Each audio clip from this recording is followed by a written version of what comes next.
alcanzarla sin vuelo.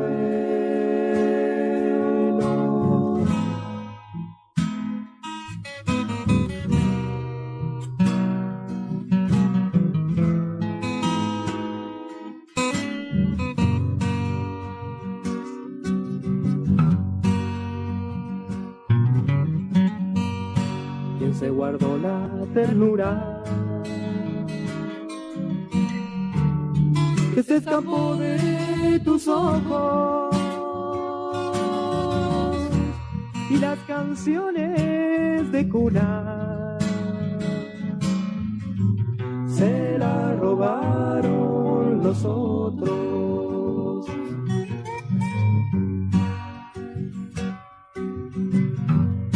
La vida que te quitaron no vale pocas monedas. Las flores que te sobraron no colorearon tu pena.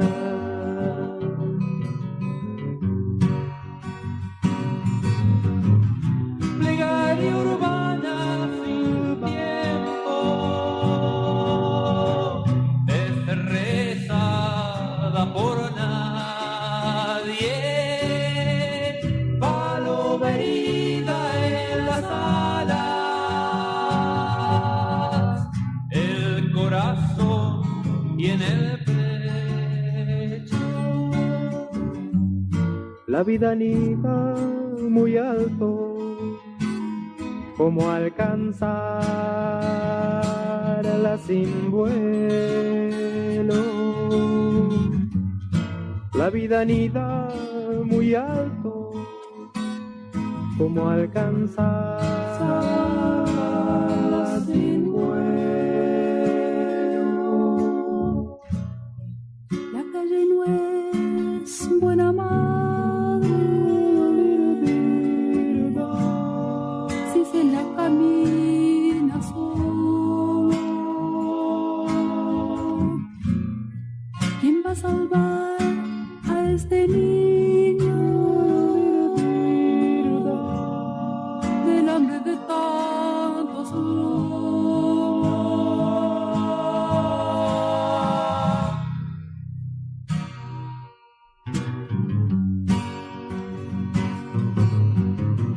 Plegaria urbana sin tiempo, desterrada por nadie, paloma herida en las alas, el corazón y en el pecho. La vida anida muy alto, ¿cómo alcanzarla sin vuelo? La vida anida muy alto, ¿cómo alcanzarla sin vuelo?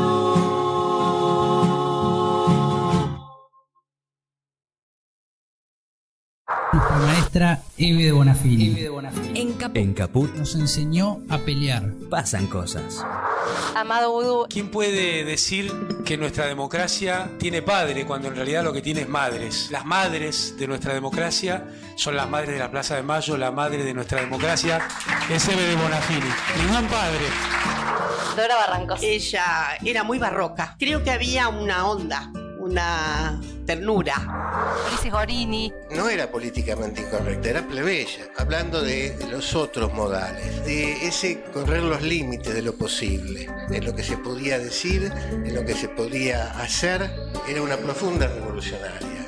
¡Eve de Bonafini! ¡Presente! ¡Ahora! ¡Y siempre! Radio Caput. Eve le dio mucho amor a Radio Caput. Esas cosas. Soy muy tímida. Ok. Radio Caput. Radio Caput. Estás escuchando Caput. Radio Caput.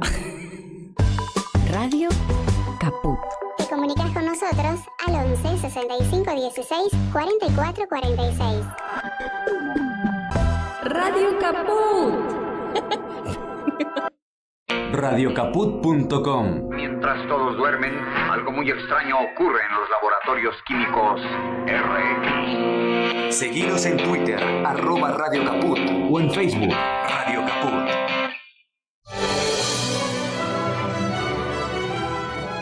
Soy Osvaldo Bayer.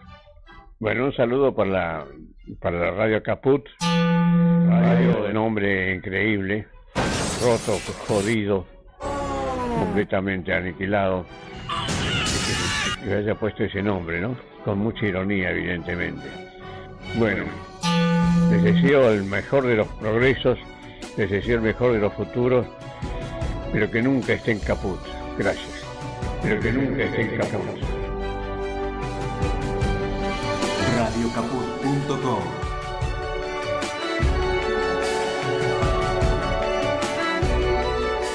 Pero que nunca estén caput.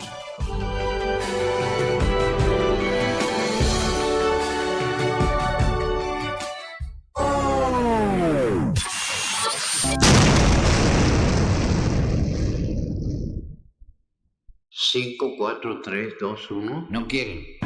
Mate. Bueno, a ver. Ok. Sí. Esa, ¿no? Sí. Ahí sí puede ser. Radio Caput. Radio Caput. Radio Caput. Esto es Radio Caput. Buenas noches, muchas gracias. ¿Querés arrancar la mañana bien informado? ¡Rompelo! InfoSiberia, las noticias en tu celular. Manda un mensaje de WhatsApp al 1128679078 y recibilo gratis todas las mañanas. Vos sos la única que me hace feliz cuando nadie te dice la verdad. InfoSiberia, las noticias en tu celular. No seas como los demás. Manda un mensaje de WhatsApp y recibilo gratis todas las mañanas.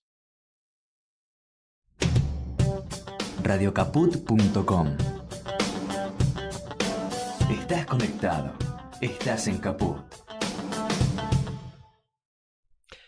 Recurrentemente, en Periferias del Cine nos ocupamos en forma alternada de aspectos formales de los materiales del cine. Vamos pensando en formas periféricas también que hacen al cine o que componen el cine, en algunos casos más, en otros menos, como es la actividad teatral.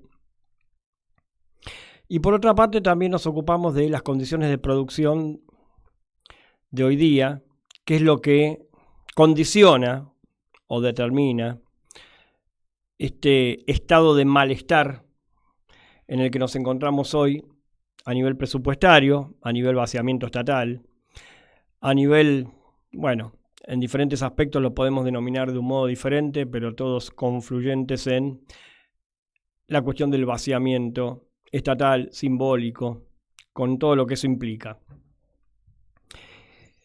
Pero los dos grandes ejes, lo político en el sentido estricto y lo político en un sentido de los materiales, de pensar cada uno de los materiales, de lo formal, hoy se van a encontrar. ¿Por qué?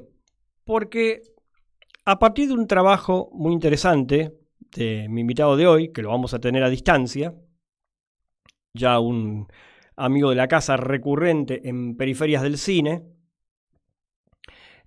encuentro un pensamiento hecho palabra que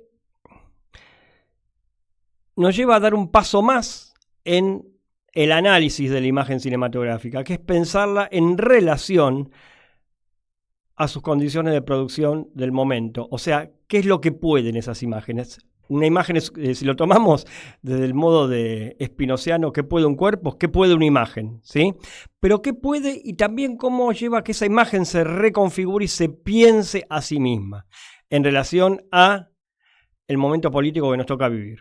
O antipolítico en el sentido del vaciamiento, como lo querramos pensar. Vamos a pensar todos los aspectos posibles en el marco de una hora acá en Periferias del Cine.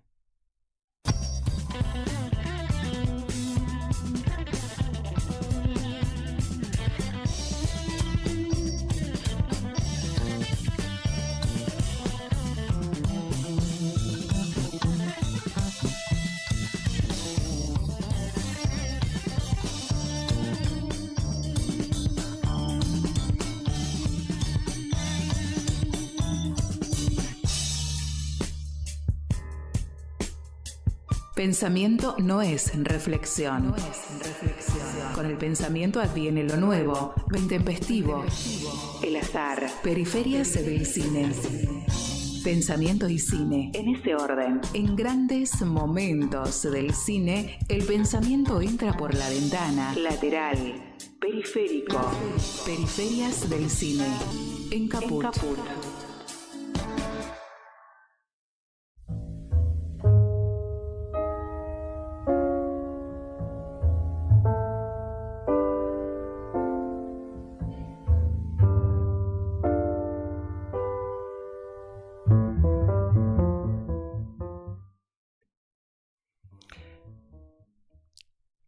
Buenas noches, esto es Periferias del Cine, mi nombre es Luis Frank, saludo a el contraplano Joaquín Beiveder, operador. ¿Cómo estás? ¿Volviste? Bueno, me alegro tenerte acá. Bueno, tal la introducción, voy a saludar a mi invitado de hoy. ¿Me estás viendo o yo te estoy saludando? A ver si te escucho ahora. Buenas noches, Luis. Te veo y te escucho bien. Ah, bueno, perfecto. Bueno, no sé, creo que habrás escuchado la breve introducción. Quería que tengamos un margen importante como para desarrollar un valioso texto que escribiste. Te hago una pregunta antes de presentarte. El texto es de acceso público, ¿verdad? ¿Está liberado este texto? Sí. Sí, está liberado. Perfecto. Bueno, ¿quién escribe este texto denominado Estéticas de la producción frente al desguace del Estado, un debate vigente del cine argentino contemporáneo? Como dije recién, un recurrente en Periferias del Cine, Pablo Piedras, académico, doctor en Historia y Teoría de las Artes y licenciado en Artes Combinadas por la UBA, investigador sobre cine latinoamericano, teoría fílmica y sobre cine documental. Y, en los últimos tiempos, como productor, ¿sí? Ahora, podemos ampliar el currículum, podemos tomarnos unos minutos más o empezamos a despuntar el vicio de... Empecemos. De arrancar con el texto este. ¿De qué la va el texto? El texto, vamos a empezar por el principio. No me gusta empezar por el principio, pero hoy vamos a empezar por el principio. Fue publicado en la revista de investigación en artes RIA, la revista de la UNA. Y dispara varias cuestiones que precisamente, y acá sí me voy al final, algo que mencionás como al final, cuando decís excedería este texto, los márgenes de este texto, ocuparnos de los trabajos en particular, ¿sí? Yo solo puedo hacer un par de menciones en relación al aspecto formal, ¿sí? Digo, ahí quería llegar yo. Entonces también estaría bueno que podamos pensar un poquito en voz alta esto, en qué incide la imagen, porque uno puede decir un poco en términos generales que los diferentes aspectos que comprende el vaciamiento estatal y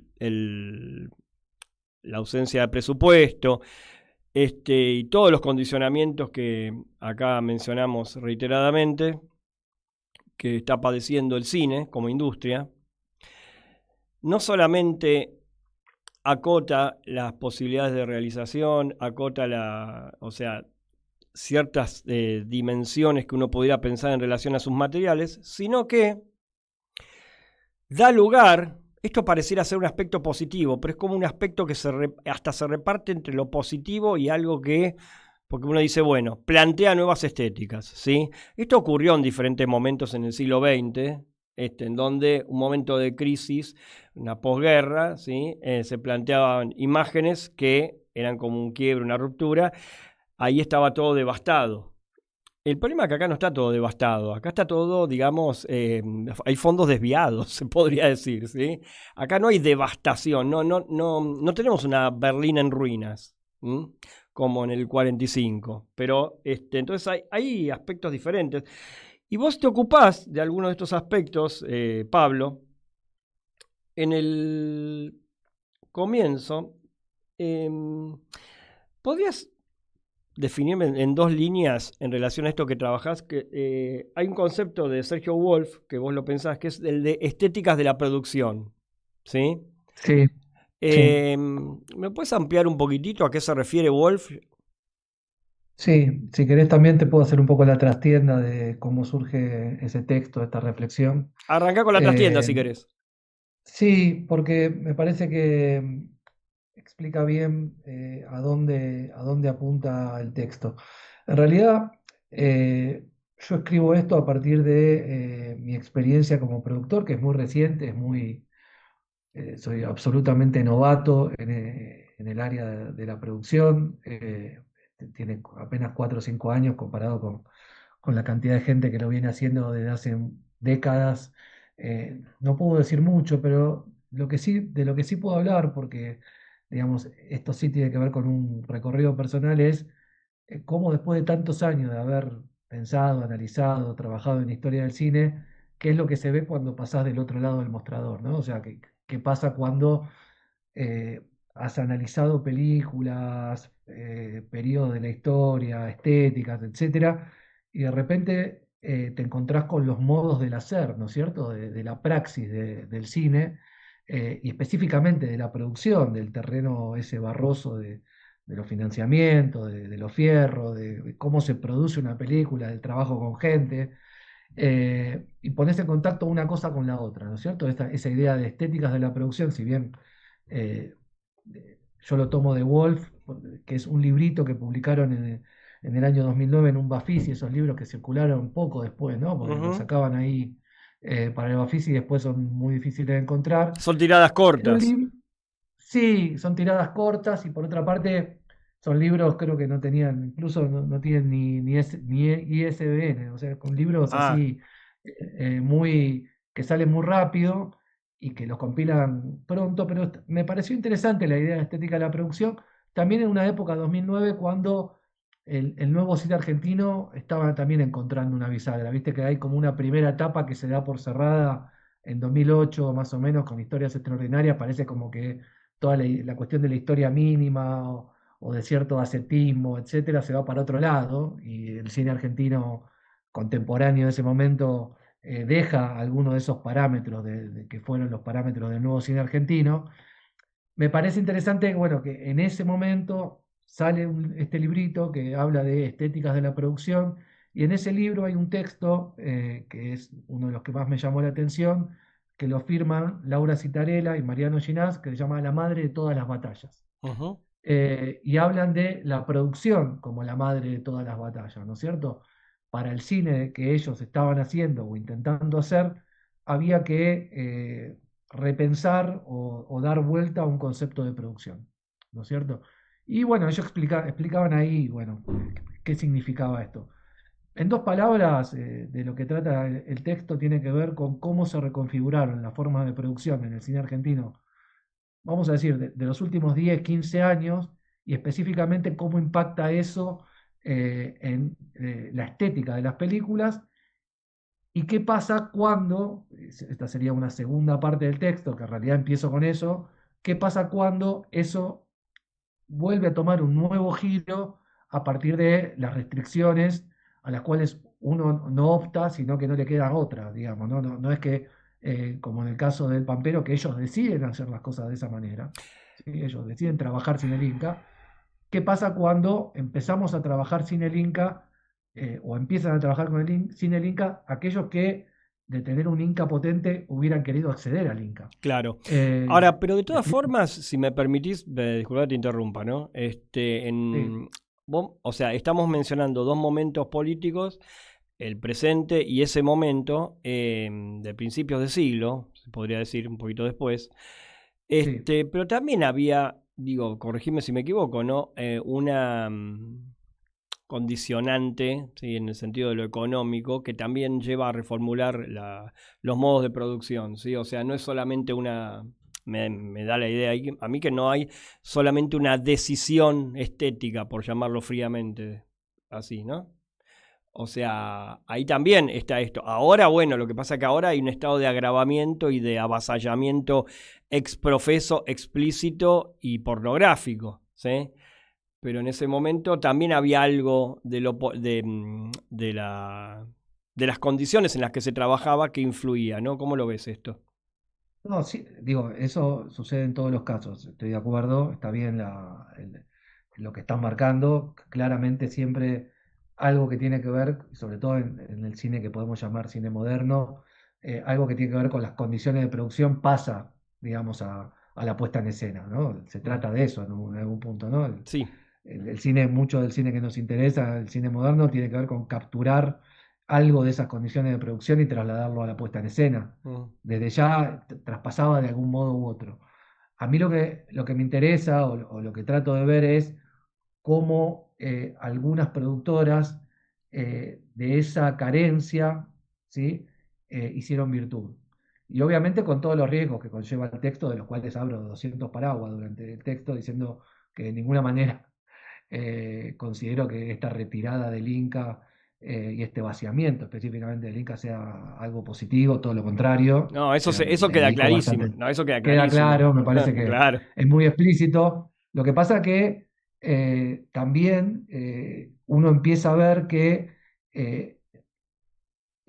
surgen algunos modos de producción alternativos que tienen un impacto directo en las narrativas y en las estéticas de las películas a partir de esta falta de Inca o a partir de esta ausencia del Instituto de Cine, ¿no es cierto?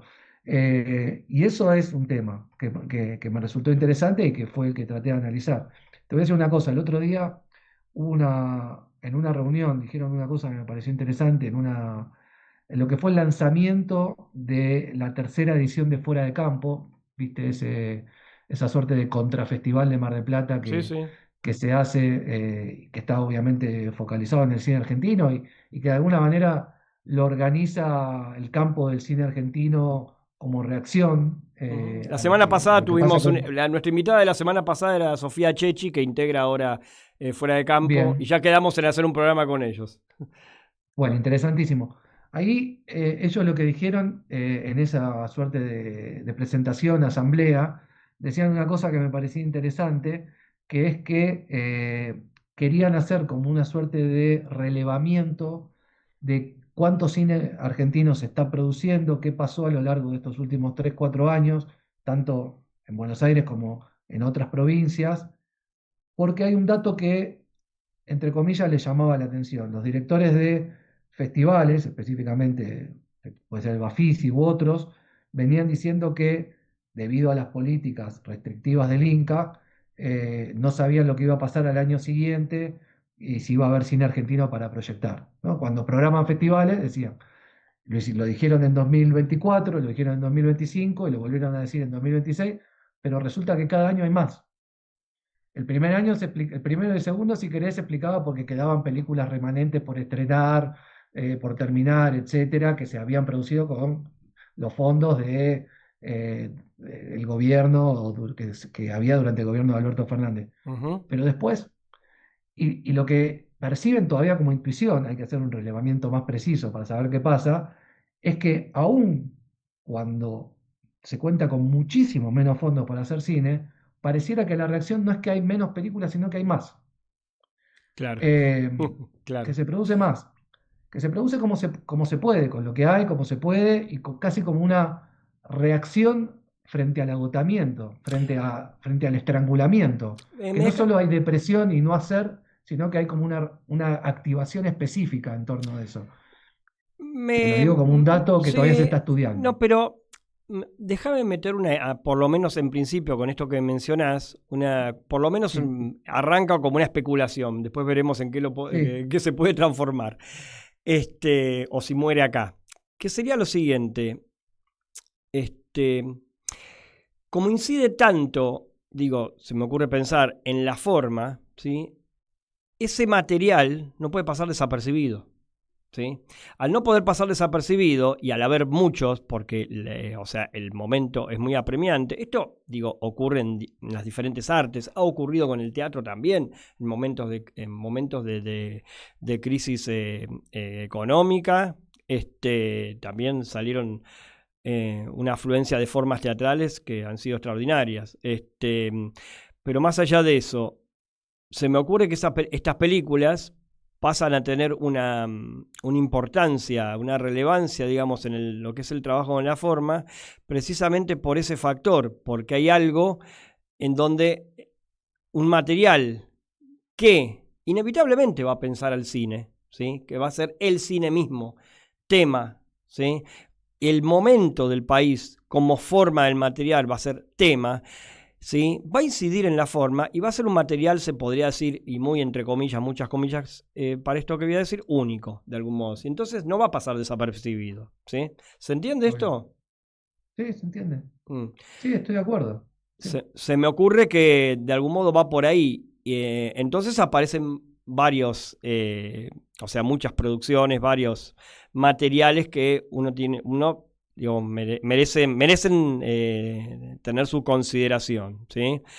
Entre ellos, bueno... Lo que estoy queriendo decir es que el hecho, quiero que quede bien claro esto, el hecho de que todavía se sigan haciendo películas no significa necesariamente que las películas que surjan sean mejores que las anteriores, ni mejores ni peores, y tampoco significa necesariamente que las personas que forman parte del campo del audiovisual, del cine argentino, vivan igual o mejor que antes, de ninguna manera. Vivimos mucho peor en todos los sentidos. Digo, la vida cotidiana es muchísimo peor y obviamente lo que hay es una autoprecarización en algún sentido, ¿no es cierto? Eso sin ningún lugar a dudas. O sea, digo, se sobrevive como se puede y se sigue haciendo. Lo que pasa que, bueno, un poco lo que yo estaba tratando de conectar en ese texto es, en ese seguir haciendo, qué nuevas formas van surgiendo, ¿no es cierto? Por supuesto, por supuesto. No como un hecho virtuoso de que el Inca esté retraído, sino como algo fáctico. Digamos. No, pero esto ya queda clarísimo, ¿sí? Que es un problemón, ¿sí? Queda clarísimo en el texto, queda clarísimo ahora cuando lo mencionás, eso, durmamos tranquilos, porque, o sea, eso queda de manifiesto. Pero, o sea, podemos sí decir que, o sea, conociendo un poco, o sea, de algún modo tendríamos que ir acá a desde qué lugares surgen ciertas manifestaciones que yo sí las pensaría desde la impronta artística, ¿sí? Un cine puede ser puede ser algo, o sea, una película puede ser un hecho artístico o no, ¿sí? A mi entender, no siempre lo es, ¿sí? Pero digo, cuando aparece algo, un estado de pregunta a través de la forma, ¿sí? Una problematización de las formas tradicionales, ¿sí? Inevitablemente eso está hablando de las políticas o las antipolíticas del momento. ¿Sí? Hay algo que está quemando ahí, ¿sí? A mí me da la impresión también que, bueno, pensando en las dos películas cordobesas que estuvieron, no sé si estando en el Malva, las dos siguen en el Malva, ¿sí? Hay algo de esto también, hay una que vos sos el productor. Yo soy uno de los productores de La Noche está marchándose ya. Exactamente, exactamente. Bueno, el caso de La Noche está marchándose ya está muy claro en ese sentido, ¿no? Esa película era una película, o sea, nosotros íbamos a hacer una película dirigida, era la ópera prima de Ramiro Sonsini y Ezequiel Salinas. Esa película iba a ser una suerte de mi última aventura que básicamente era un cortometraje que ellos habían hecho y que les fue muy bien, que había ganado un par de festivales, etcétera, que se iba a hacer largo, pero de pronto ganó Milei las elecciones, vino el año 2024, la devaluación, etcétera, y no daba el margen ni a palos para poder producir eso, era caro, no alcanzaba, pero había unos mangos para hacer algo.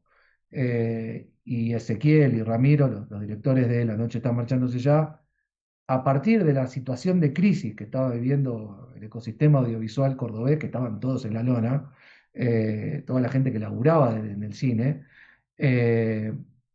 y con la posibilidad de hacer una película, inventan esta película a partir de la ausencia de la otra, en muy poco tiempo, y obviamente el condicionamiento de las condiciones políticas, valga la redundancia, es total, ¿no es cierto? O sea, es muy importante, porque por eso no se hace una película, se hace la otra. Y por otra parte, esa otra película que surge, que es esta de la que estamos hablando, es una película que tiene mucho que ver con el estado de la sociedad a partir del mileísmo, ¿no es cierto? Exacto. Sobre bueno, una situación de despido, de crisis económica, y de cómo todo eso se refleja en un cineclub, ¿no? En un espacio Así que es el es. Cineclub Municipal de Córdoba. Pero para que te des una idea, quería explicarte cómo esa película surge bueno, y después todas esas condiciones de producción pasan al relato, forman parte incluso de los tópicos de los que habla la película. Y también de una decisión estética de la película, porque como se hace con pocos recursos, se unifica casi todo el plan de rodaje dentro del cineclub, se hace con los actores, la mayor parte no son actores que son empleados del cineclub, o gente que colabora con la Asociación de Amigos del Cineclub. Digo, la alternativa de filmarla en blanco y negro era una decisión estética, pero también una decisión vinculada con la producción, por una cuestión de cómo se unificaba la luz y toda la cuestión esta.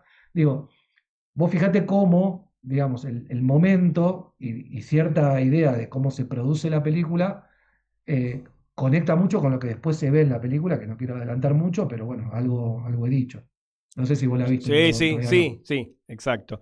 Hay que decir algo, quiero pensar algo de los blanco y negro de hoy día. Son blanco y negro en general con su variabilidad de formas contemporáneos. El otro día lo hablaba con un cineasta que precisamente hay algo de la época que también se traduce en esas formas del blanco y negro contemporáneas, ¿sí? O sea, hay distintos blanco y negro a través de los tiempos. Y simultáneamente también. Pero bueno, eso ya es para pensarlo más específicamente. En ese sentido yo las pensaría en relación las dos películas cordobesas, esta y para hacer una película solo se necesita un arma, ¿sí? En relación también a esa cuestión, ¿sí? Bueno, la cuestión del tema ni hablar, o de los temas que aparecen vinculando los materiales, por supuesto, tiene que ver con la cuestión del cine y la dimensión estrictamente política también, ¿sí? Y por otra parte, estos aspectos formales, ¿sí? Que en otro momento, si querés venir, lo podemos pensar más exhaustivamente en relación a estos materiales. También, bueno, vos fuiste productor de la última película, ya no sé si es la última, pues se la pasa filmando, de Lucía Celes, donde, quiero decir a la audiencia, tiene un plus esa película porque el señor con el que estoy hablando hace un cameo ahí, extraordinario. No, malísimo. Él no quería que lo diga, pero yo lo digo. La película de la que vos estás hablando es una película de Lucía Celes que se llama The Bewilderment of Chile. Exactamente. Igual ya tiene otra, pero no importa. Por eso, ya sacó otra, sí. Sí. In the Sentimental Lugo se llama la última. Pero más allá de eso, el texto un poco, el fuera de campo, vamos a decirlo así, del texto es básicamente esta experiencia intensa que tuve como productor, donde claramente la relación con Lucía Celes y con la forma de hacer de Lucía Celes para mí fueron capitales, digamos, me cambiaron la idea de cómo se hace cine, de qué tipo de cine se hace, de cómo producir. ¿Podemos ir a ese punto? ¿En qué aspectos? Porque me interesa, ¿en qué aspecto del cine de Lucía Celes? Porque es un cine que me interesa especialmente. Básicamente porque yo creo que hay una relación solidaria y necesaria entre cierta estética del fragmento y cierta forma del montaje que tiene todo el cine de Lucía Celes con el modo en que se produce ese cine. O sea, no se podría producir de otra manera, pero al mismo tiempo ese modo de producción necesita de esa estética del fragmento y de esos conceptos de montaje. Sí. Te lo digo rápido. Sí, absolutamente. Porque el modo en que se hace, la velocidad con la que se hacen esas películas, el nivel de improvisación que tienen con los actores y de cómo se atacan los espacios y las locaciones casi, uno podría decir, a salto de mata. Bueno, la no existencia de guión o de un guión tradicional como lo conocemos, etcétera, hace que evidentemente mientras que se rueda haya que cortar todo el tiempo, digamos, no podemos no hacer lo que no sea cortando. Y si hay que cortar todo el tiempo, eso evidentemente va a traspasar al montaje, digamos, ¿no es cierto? Por supuesto, pero aparte es un tremendo laburo de postproducción, un plus de laburo de postproducción. Sí, muchísimo. La postproducción, un poco lo que tenía interesante, hay cosas que las digo en el texto a partir de la experiencia con Lucía Celes. Yo en el texto no hablé de nada que yo haya hecho porque me parecía muy antipático y no me gustaba la autorreferencia. Bueno, para eso La verdad estamos que no acá, me para tocó eso tener- estamos nosotros. Claro, pero un poco algunas cosas las pensaba a partir de los rodajes de Lucía Celes, porque, por ejemplo, la posibilidad de contar con algunos técnicos súper experimentados, incluso también la posibilidad de contar con Sebastián Toro, que es el gran realizador que está en términos de cámara y de postproducción, como decís vos, de imagen específicamente, alguien que está muy vinculado a la industria, incluso a las series, a la plataforma, un tipo muy experimentado en postproducción, nos permitió, y que es como la mano derecha de Lucía Celes, nos permitió poder tener las postproducciones que tuvimos, digamos, si no, no hubiera sido posible. Y por otra parte, el hecho de contar con camarógrafos, también que trabajan en películas industriales que serían imposibles de pagar si nosotros rodáramos durante 2 semanas, o sea, teníamos que hipotecar la casa para pagarle a ellos, eh, rodando pocos días, sí les podemos pagar la jornada, digamos. Claro, Entonces, entiendo. claro, ahora también hay que decirlo, para hablar no solo del aspecto estético, que los camarógrafos, los técnicos, etcétera, no pueden vivir de películas como las nuestras. Necesitan películas que duren un mes, que los rodajes sean que si no, digo, no pueden cobrar 3 días, tienen que cobrar todo el mes, todo el año. Bueno, y pero vivir, acá ¿no? entonces tenemos que ir, si nos queremos meter en ese terreno, a toda la primera parte de tu texto, donde vos te encargás de definir bien, describir los aspectos del desguace del Estado en lo que es la industria del cine, ¿sí? Porque Claro. es evidente que, o sea, tiene muchas ramificaciones, ¿sí? O sea, cuando digo tiene muchas ramificaciones, tenés un aspecto que se ramifica, otro aspecto también se ramifica, tenés varios, ¿sí? Entonces, Sí.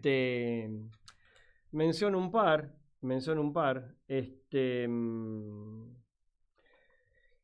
espera, dame un segundo. Esto de que hay una metodología que viene hermanado un poco con lo que vos mencionás, ¿no? Pero me interesa esto. Hay una metodología de trabajo que se reformula, independientemente de que cada director tiene la suya, ¿no? Lucía Celes tiene una muy diferente a otros directores, sí, por supuesto, y otros entre sí también. Pero digo, hay esta reconfiguración de los métodos de trabajo también tiene que ver con las condiciones en que se trabaja, ¿sí? Vamos a este otro aspecto ahora, ¿sí? Y sabemos, inciden en estos aspectos formales, pero después,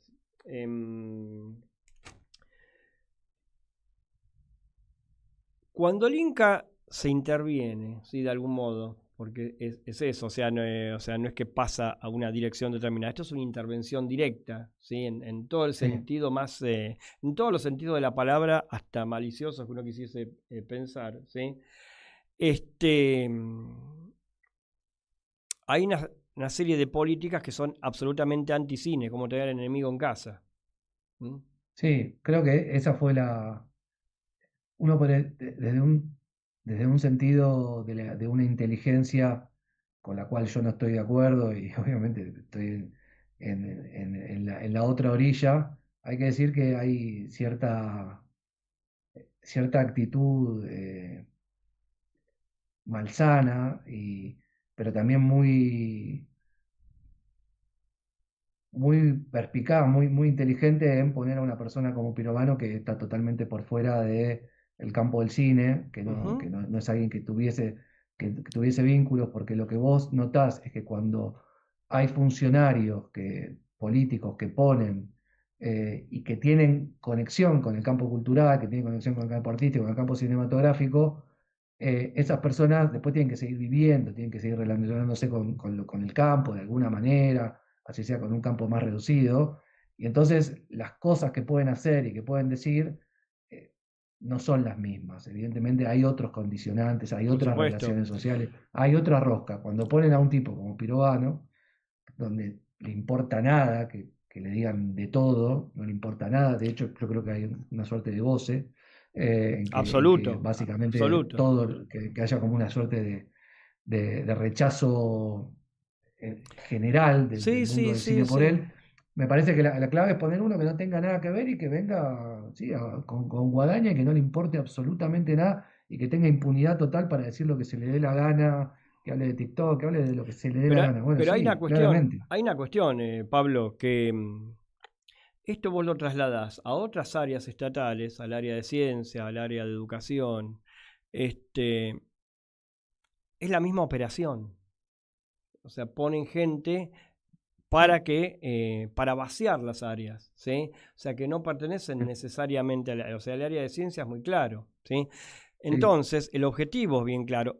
¿Qué hacen entonces? Como el cine trabaja todo el tiempo con cuestiones simbólicas, hay una cuestión simbólica que proponen ellos que intenta dar vuelta la misión general del cine como una media, para que se vea desde lo contrario de lo que el cine en forma general fue siempre en Argentina, en el mundo, pero particularmente acá, ¿sí?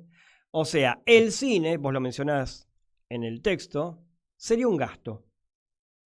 No sería una industria que habla de un país, ¿sí? Una identidad, o sea, la proliferación de formas que suministran un universo simbólico rico, con inclusive formas encontradas que pueden dialogar o no entre sí, ¿sí? Trabajos sobre la forma, trabajos más narrativos, menos narrativos, lo que sea, ¿sí? No sería eso, sino que todo eso, el mensaje que se quiere dar, y creo que en grandes capas de la población tiene su efecto, o sea, lo logran, ¿sí? Es que esto es un gasto. Y si es un gasto, quizá lo haya sido extensivamente desde ese mensaje maldito, siempre, ¿sí? Entonces, en la reformulación general del país es para, o sea, es como volver a las épocas de antes de que esto pueda pensarse como un país, ¿se entiende? En sus distintas áreas, en sus distintos aspectos, ¿sí? No sé si de algún modo... Sí, estoy de acuerdo. Como que el Estado no tiene nada que hacer ahí. Y por eso a mí me pareció... Pero aparte es positivo para ellos que no esté, ¿se entiende? No debe estar eso. Sí, igual en eso me parece, te digo dos fotos de dos momentos diferentes que me parece que nos sirven para pensar la época y cómo, qué efectos tiene todo esto, ¿no? El primero, me retrotraigo al último festival de Mar del Plata, antes de la asunción de Milei. En ese festival de Mar del Plata hubo algo que fue bastante discutido, pero que en general finalmente tuvo un apoyo de las mayorías, que fue una foto de, vamos a decir, del campo, de la industria, del cine argentino con Massa, quien por otra parte abrió el festival de Mar del Plata. Esa era una cuestión Massa candidato, que todavía no había sucedido el balotaje. Eso fue una cuestión que algunos decían, me parece mucho. No sé si no era algo habitual que un candidato a presidente abra el festival. Había toda una cantidad de situaciones ahí, la foto. Pero a mí me parece, por un lado, bastante claro cómo los libertarios capturan esto, lo ven claro y dicen, bueno, acá está claramente mi antagonista, un enemigo, y sin piedad, ¿no es cierto? Pero se sacaron la foto con el candidato que perdió las elecciones conmigo. Bueno, chao. Eso por un lado. Pero también por otro lado, cómo el campo del cine argentino tenía clarísimo lo que iba a pasar y no se quedaba corto, para que se haya decidido entre gente de diferentes extracciones ideológicas que no eran peronistas, sacarse la foto con Massa, es que había una claridad absoluta sobre lo que se venía, lamentablemente, y lo que se vino. Eso por un lado. Y por otro lado, el modo en el cual, otra foto, el modo en el cual, y lo cito en el texto, diferentes realizadores, productores, etcétera, fueron a defender o a hablar del Inca, si mal no recuerdo, al Senado, creo que o a diputados, no me acuerdo. Yo tampoco. A Comisión de Cultura. Lo pongo ahí. Creo que en diputados, pero bueno, ahora no me acuerdo, pero creo que en diputados. Está por ahí. Entonces vos tenés, las intervenciones de Mariano Ginás, de Benjamín Neistat, etcétera, que son toda gente que piensa diferente, que hace tipos de cine diferentes, incluso gente que no usó, que jamás en su vida accedió al Inca porque no le interesa, incluso pues está ideológicamente en contra de producir películas con el Inca, pero que fue a bancar al Inca, porque entendieron perfectamente que la presencia del Inca es un factor dinamizador de todo el campo cinematográfico, de que daba trabajo en un sentido keynesiano, y que incluso las personas que trabajan con esas productoras que aborrecen trabajar con el Inca, en algún sentido reciben el rebote del Inca en algún momento en su vida cotidiana. En los festivales de cine, en la proliferación de festivales de cine, en que evidentemente apoyo a la exhibición, en políticas destinadas a favorecer también la distribución, la posibilidad de presentar y poner películas en festivales extranjeros, etcétera, etcétera, etcétera, digamos.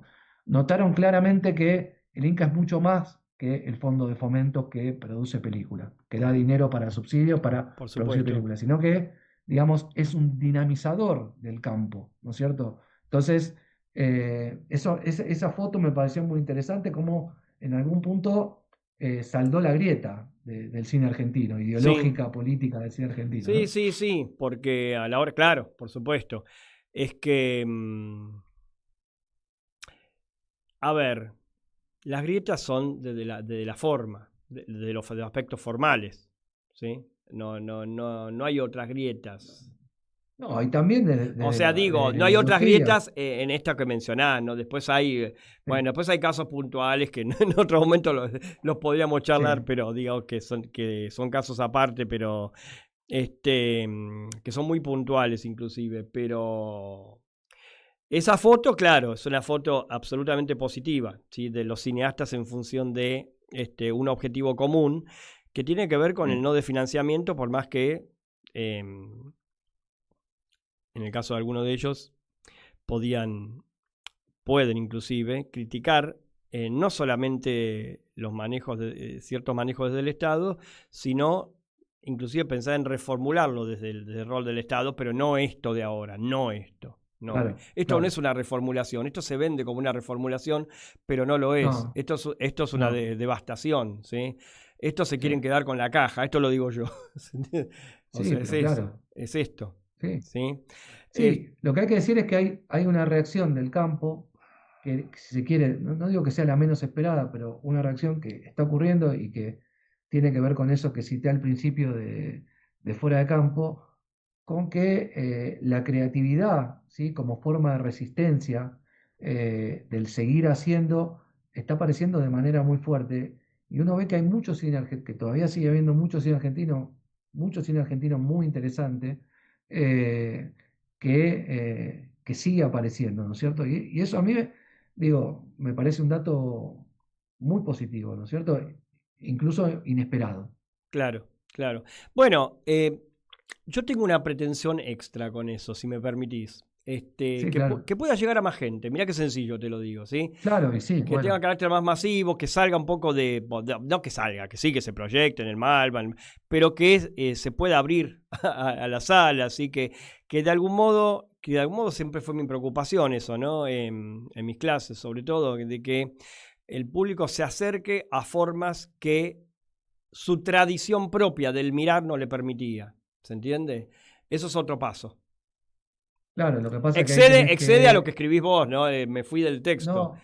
No, pero está bien, pero ahí tenés que incidir en la construcción del gusto. Claro, ¿no es cierto? Claro. Y para incidir en la construcción del gusto, de vuelta, creo yo, necesitas el aparato del Estado. Necesitas trabajar en los aspectos fundamentales de la distribución y la exhibición, intervenir, regular y empezar a hacer que puedan verse otras cosas, estimular que se vean otras cosas para que los hábitos estéticos y los gustos se puedan también empezar a encontrar, ¿sí? Otras alternativas, que bueno, es lo más complicado. Claro, todo esto. Absolutamente. Esa es la madre de las batallas, de todas las batallas. Sí, se podría decir. Citando al texto anterior, sí. Exacto. Mira, anoté algunas cosas en relación a lo que escribiste, como ciertos aspectos nuevos o relativamente nuevos de las formas de vinculación. Por ejemplo, esto que me gustaría lo desarrolla, la figura del director-productor, ¿sí? O sea, puede ser el mismo. Claro, sí, absolutamente, porque cuando tiene un proyecto que se da cuenta que nadie se lo va a producir, Claro. que es muy difícil de encontrar a alguien que ocupe ese rol de acuerdo a la distribución de roles de la industria, etcétera, básicamente no le queda otra que producirlo él. Después está el otro que es el director que se plantea como productor porque quiere controlarlo todo y no quiere dejarlo en manos de ninguno que le diga cómo va a hacer las cosas, ni que le estructure la jornada de rodaje, ni que Claro. diga a quién se le va a pagar más o a quién se le va a pagar menos. Son dos casos diferentes. Pero bueno, evidentemente la idea del rol del director productor no aparece ahora, ojo, eso ya lo digo también, Sí, existe es de una la línea generación del punteada. 60. Sí, claro. ¿Existe qué? Ahí te Sí, tapé. ¿Qué dijiste? desde la generación del 60. Claro, exacto. Sí, Exacto, sí, sí. exacto. Sí, sí, sí. Hay algo interesante que decís a continuación de esto. Esto me interesa mucho para ampliarlo, porque tiene que ver con las formas. Que empiezan a aparecer más, o sea, ya sabemos que también vamos a decir lo mismo, ya estaba, ¿no?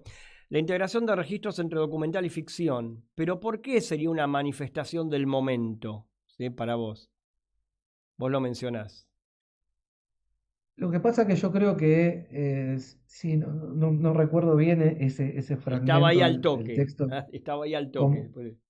¿Sí? No, a mí me parece que hay una inventiva, como vos dijiste, esto ya, digamos, es un proceso que se empieza a integrar y a Sí. construir fuerte para mí ya desde los 60, incluso un poquito antes, Mm, pero creo que lo que pasa ahora es que hay hay una posibilidad y una necesidad de salir a la calle, de filmar en espacios donde no se puede controlar la luz, donde uno podría decir que lo real o la realidad se va colando por los intersticios de la imagen, la puesta en escena cada vez tiene más de elementos que no se pueden controlar en un estudio ni en una locación bien iluminada, con todos los elementos controlados, y que hace que eso no sea necesario, que directamente no sean películas necesariamente documentales, pero donde hay cierto efecto de lo documental que empieza a tener mucha potencia. Perfecto, Incluso sí. en películas que uno podría decir que su pacto es fundamentalmente ficcional, sin Claro. duda, pero que hay algo de lo documental que late. Hay un por detrás. efecto, hay un efecto. Hay un efecto, exactamente. Sí, Hay sí, un sí, efecto sí. que está ahí, muy Sí, claro, sí. ¿no? Es clarísimo porque se ve en muchos trabajos que los pienso, o sea, de una denominación muy general contemporáneo. Sí, sí, es clarísimo. Sí. Eso Sí. es muy interesante.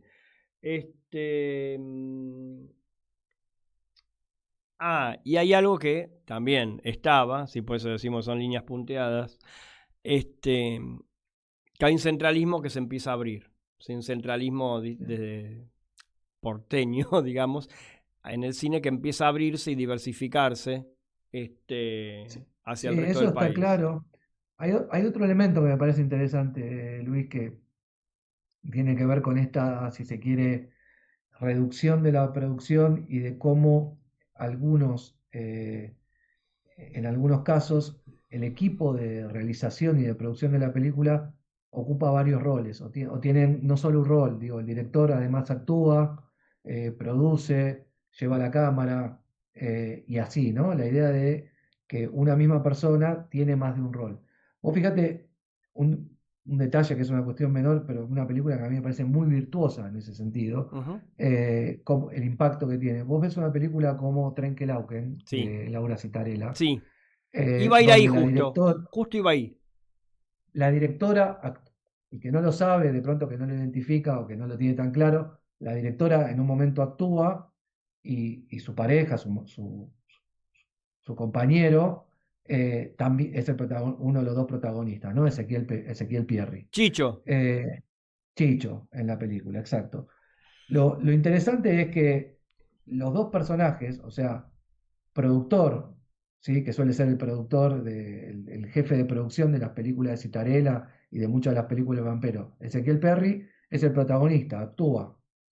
Eso hace que tengamos un registro de actuación que no es el más habitual para el cine argentino. Y que de hecho contrasta mucho con Spiegelburg, que digamos su rol específico está muy actuado, digamos, ¿no? Es casi como que en algunos momentos cae sobre el costumbrismo o incluso formas del actor popular, por decirlo así. En cambio, la actuación de Pierre es mucho más contenida, es otra cosa.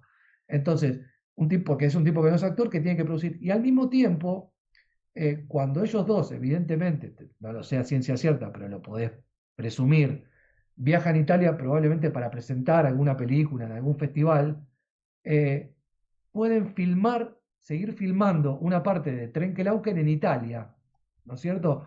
En pueblitos italianos que no cambiaron a lo largo del siglo XX y XXI, están siempre igual, filman ahí haciendo el plano adecuado y con dos o tres, con un poco de atrezzo básico, un gorro, una ropa, etcétera, tienen una filmación en una ciudad de Italia en la década de los 60 por $2. O sea, por un viaje que de cualquier modo iban a hacer. ¿Por qué? Porque uno lleva la cámara, porque los dos son directora y productor y actor al mismo tiempo. Entonces te da la sensación de que la película, se rodó hasta que en Italia. Bueno, no, se rodó hasta que en Italia. Lo interesante es que perceptivamente en el montaje homogeneizás el mundo. Todo, claro. Todo. Obvio. El mundo claro. es Trenkelauken es el mundo. Obvio, pero claro, pero si esa cuestión de asumir diferentes roles no estuviera de esa manera, no fuese de esa manera, vos tendrías que pagarle el pasaje al actor, ¿me entendés? Y claro. después tendrías que pagarle el pasaje al camarógrafo. Claro. O conseguirte un camarógrafo afuera. Bueno, la escala de producción es otra. Por supuesto. Por supuesto. Entonces, bueno, digo, efectos específicos de cómo estas estéticas de la producción conectan modos del hacer y después cuestiones específicas que aparecen en la imagen, en la narrativa, etc. Pablo, es fantástico este lugar al donde llegamos. Me gustaría tener 1 hora más de programa, pero ya casi no tenemos que ir. No, llegás a un punto que para mí es el punto de clímax del texto, que en realidad es una de las cuestiones que más me interesaron a mí en el aspecto de lo formal, que es cuando mencionás que, ya que hablamos de Trenkelauken, ¿no? Aprovecho. Cuando mencionás que en Trenkelauken, y pasa en La Flor también, decís, se evita, a ver si voy exactamente al punto, la profundidad de campo, ¿sí? En función de, o sea, bueno, y esto tiene que ver con aspectos que hacen al condicionamiento también, pero que inciden en eso, pero que se termina logrando otra forma del material en general, digamos, ¿no? Pero ¿me puedes ampliar un poco esto? Porque eso es fantástico. No, yo lo que venía notando en algunas películas del Pampero, específicamente en La Flor, pero no solamente, y de Ginás, para decirlo. Sí. Tiene un uso, o tenían en algunos momentos, un uso profuso de los primeros planos o de planos muy cercanos, sin profundidad de campo, incluso de manera muy notoria, difuminando todo lo que aparece después del rostro para atrás. Sí. Y entonces, mientras que las veía antes, en otro momento, ¿no? A la hora de escribir el artículo, yo lo pensaba eso solamente como una idea de recortar el rostro, vamos a decir, figura a fondo, trabajar a partir de una estética que trabaje a partir del primer plano, de lo cercano, de los gestos, etcétera, sin duda. Pero después pensaba, evidentemente yo no digo que lo hagan por eso, pero lo que digo es que, sin lugar a dudas, eso te permite no tener que andar arreglando la maceta que está, digamos, en el fondo del plano, claro. Si tenés que poner una cosa a la otra, porque básicamente lo que tenés es un fondo difuminado o manchas o cuestiones que no se definen bien. Sí, entonces podés tener una cierta soltura a la hora de manejarte en relación a los espacios, porque básicamente el campo no está todo mostrado, claro. ¿sí? Sino que está recortado. En relación a La Flor hablas del montaje también, ¿sí? Sí, también el montaje. Digo, en La Flor, por decirte una escena donde eso está muy claro, pero en un montón, digo, cito una, la escena donde el personaje de Pilar Gamboa, y no me acuerdo ahora el nombre del actor, tiene como esta escena donde los dos son cantantes. Héctor Díaz, gracias, perdón. Y Héctor Díaz, los dos básicamente cantan, son como una pareja que extraordinario, que cantaban, extraordinario. Y de pronto empiezan a discutir mientras en un estudio de grabación con la música, ¿no? Bueno, ahí tenés todo el trabajo en relación a los primeros planos, cuando ellos cantan, cómo se va intensificando ese increyendo que tiene la escena. Todo el fondo, todo lo demás está borrado, se ultraconcentra en ellos dos. Bueno. Sobre todo cuando ella hace, o sea, compone a la neurasténica, ¿sí? Vamos a ponerle un adjetivo, ¿sí? Porque ahí hace jueguito en el aire, ¿se entiende? Así, componiendo la neurasténica. Entonces, ¿cómo no le vas a hacer ese plano tan cerrado sobre el rostro?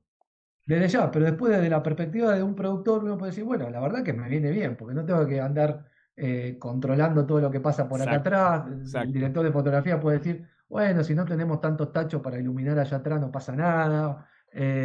Digo, hay una cantidad, incluso decir, bueno, si no, ahí están en un estudio, si mal no recuerdo, pero incluso si no tenés un estudio y querés el contraplano hacerlo en otro lado, también podés, porque como no estás mostrando todo eso, no tiene que haber continuidad. Claro. Digo, podés trabajar la continuidad de una manera diferente. Yo no digo que lo hagan para ahorrar, no, de ninguna manera. No tengo ni idea por qué, ni qué viene primero y qué viene después, pero claramente están juntos. Sí, claro. Bueno, acá ahí hay un diálogo, una interpelación, y hay también cagarse de la risa de la forma tradicional de los géneros, o sea, en La Flor, sí, es eso, sí, está todo eso, sí, o sea, en La Flor y en Historias Extraordinarias, pero en La Flor es más evidente que en Historias Extraordinarias, ¿sí? Porque Historias Extraordinarias es trituradora de género. Claro, exactamente, pero porque en Historias Extraordinarias lo que me pasa es que digo, me está engañando, digo, me la está pintando como si fuera en serio, ¿entendés? Y después no lo era, ¿entendés? Era como una trampita, pero en La Flor ya de entrada se presenta así, se sincera de entrada, ya con las antropólogas. Ya cuando arranca con las antropólogas. Sí, todo el tiempo, pero no solamente de la forma de la historia, sino de la forma de la cámara, de los tópicos actorales, de aspecto que quieras tomar. ¿Sí? Está elaborado en La Flor. Es muy graciosa esa película. Yo me río cuando veo La Flor me río todo el tiempo. O sea, sí. Bueno, Pablo, se nos fue el tiempo volando. Bueno. Vos estás comprometidísimo a venir acá, porque así nomás te lo digo. Te pido disculpas. Y de hecho no sé si pero me encanta generarte esta culpa. Porque... Me encanta generarte esta culpa porque así venís sí o sí otra vez. La próxima voy personalmente, te pido disculpas. Tuve un viaje que no me había olvidado. Y de hecho estoy en misión y te iba a pedir disculpas si se metían ruido porque están festejando el triunfo de Paraguay. Claro. Es verdad. Estamos muy cerquita. Hay mucha comunidad paraguaya acá y están celebrando el triunfo contra Alemania. Bueno, bien. Entonces estás en clima de algarabía.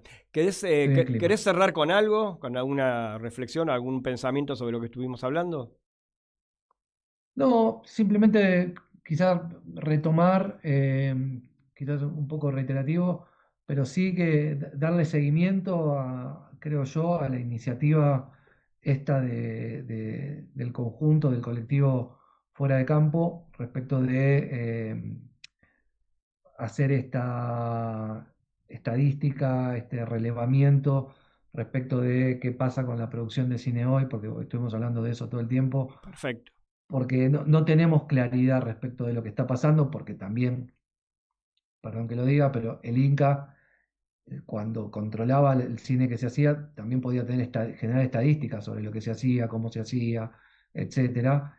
Y bueno, acá lo que perdiste la estadística también. No o sea, hay opacidad, hay una pantalla opaca. No sabés lo que está pasando, tenés percepciones, impresiones parciales de lo que te puede decir un programador, de lo que te puede decir un director, de lo que te puede decir alguien que maneja una sala de cine, pero no lo tenés claro. Entonces me parece muy interesante que estén intentando reunirse con sociólogos, antropólogos, gente que pueda, a partir de cierto método, tratar de entender qué realmente se está generando a nivel producción alternativa y qué va a pasar, y que eso nos va a permitir pensar qué puede ocurrir si la TABA se da vuelta. Espero que así sea el año que viene. Se va a dar vuelta. Espero que así sea el año que viene. Cambia la relación entre el Estado y obviamente el campo artístico, el campo cinematográfico específicamente, y qué es lo que puede hacer o a dónde va a dirigir sus armas o sus cañones el nuevo Inca, ¿no es cierto? ¿Qué va a hacer con esto nuevo que hay, con esto nuevo que se generó? Hay que entender primero qué es. Entonces me parece súper interesante esa iniciativa como recurso o como insumo para construir políticas públicas en un futuro y esperemos que ese futuro sea cercano. Perfecto, entonces esto habla de que lo tenemos que ir viendo a través del tiempo, tenemos que ver lo que pasa el año que viene, ¿sí? Tenemos que tratar de que el año que viene se dé vuelta la taba y, bueno, seguir hablando de todo esto.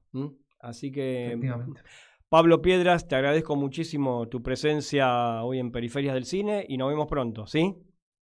Sí, nos vemos pronto, Luis, que vaya todo bien. Un abrazo grande y muchas gracias. Hasta luego. Chau, chau. Bueno, estuvo con nosotros Pablo Piedras, un enorme académico y gran amigo de la casa. Y nos tenemos que ir ya, nos recontrapasamos del tiempo. Joaquín Beigbeder, muchísimas gracias por estar ahí. Vi que te interesabas por lo que estábamos charlando y eso es bueno. Te tengo de referencia ahí, así que bueno. Bueno, y muchísimas gracias. Y nosotros nos encontramos la semana que viene con más Periferias del Cine. Hasta la próxima. Periferias del Cine. Periferias del Cine. En Caput.